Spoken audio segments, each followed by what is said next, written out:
All right, joining me now is Horace Cooper, co-chair of Project 21, and Michael Shellenberger, author of San Fransicko, Why Progressives Ruin Cities. Gentlemen, thanks for joining me. Horace, I want to come to you first. What is your reaction to what Kevin Corke just told us? Well, I'm outraged. This tells us all that we need to know about how the wokesters, when they're handling prosecution, how they're not putting the victims as their priority. A child was assaulted by this individual. That ought to be where the conversation begins and the conversation ends. Now we know from a cold case record that this person actually is involved, perhaps in the death of another person, and as the report indicated, had a lengthy arrest record. We shouldn't be so concerned about hurting the feelings of these predators. We ought to be making sure they're put in a place where they can never attack again. Shame on Gascon. Shame on these woke prosecutors, because they don't realize the overwhelming number of the victims that are harmed are the kinds of people that don't have the wherewithal to protect themselves or to protect their children.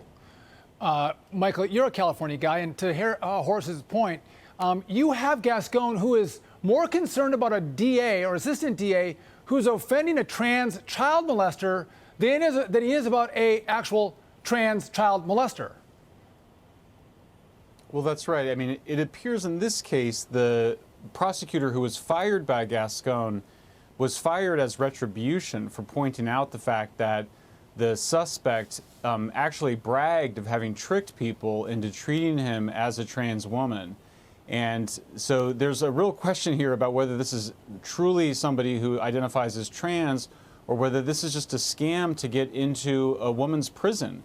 This may seem like an obscure issue, but in fact, the Prime Minister of Scotland just resigned over the last week because she had allowed prisoners to self-identify into whichever gender they wanted, and in one case they sent a male convict into a woman's prison, and it set off an uproar in the country. So it's both the kind of marriage of the two worst worlds. One is a kind of radical wokeism as it relates to criminal justice, and the other one is as a kind of radical gender ideology, which allows anybody to claim to be whatever gender they want, even in the case of prisoners facing a possibility of going to a woman's prison. Yeah, it's unbelievable. All right, Horace, let's move to St. Louis because... But Sean, go ahead.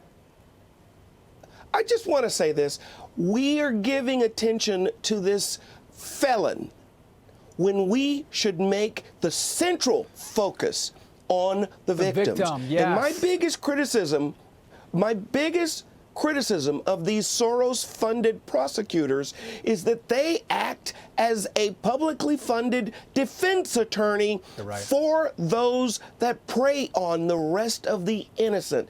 We need to turn back and hold these bad actors accountable. The more punishment, the more penalty, the greater it is, the fewer bad actors you'll see. Listen, I used to prosecute these cases as a DA, and these victims of child sexual assault, you ruin lives for a lifetime. It's a lifetime sentence for the victims. Absolutely. It's horrible.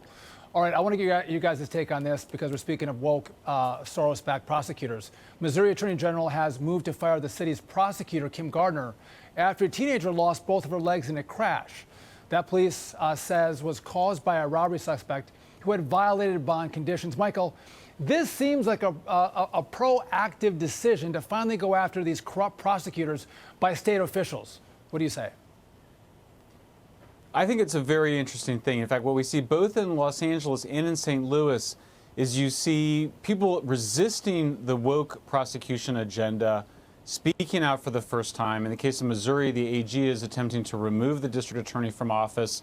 What that district attorney has done is the same thing that radically progressive prosecutors have done in San Francisco and Los Angeles, which is basically to let people out, not require that people be held in jail for alleged crimes. And the result is repeat offenses. I mean, the one in St. Louis, the guy in question had violated the electronic monitoring 50 times before the accident. So, I mean, you have this just repeat offensive, and you have these district attorneys that are basically acting like defense attorneys rather than as prosecutors. And so, look, these are also cities, I should mention, that are lacking hundreds of police officers. Crime is absolutely out of control. Homicides remain at record levels. There needs to be serious prosecution of serious crimes. But Horace, we now see the impacts of weak prosecutors. Crime explodes in communities, but these prosecutors keep getting elected. What's happening with voters that would elect these George Soros-backed DAs and completely destroy their communities? Explain that to me.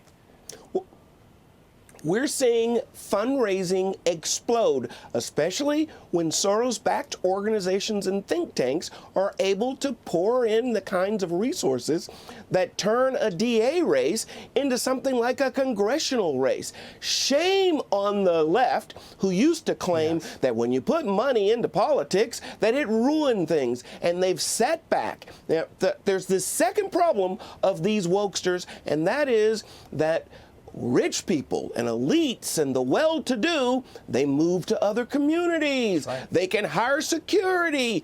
But the very people that rely most on the criminal justice system are the ones that lose when these Soros prosecutors get their way.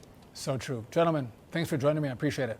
Hey, Sean Hannity here. Hey, click here to subscribe to Fox News YouTube page and catch our hottest interviews and most compelling analysis. You will not get it anywhere else.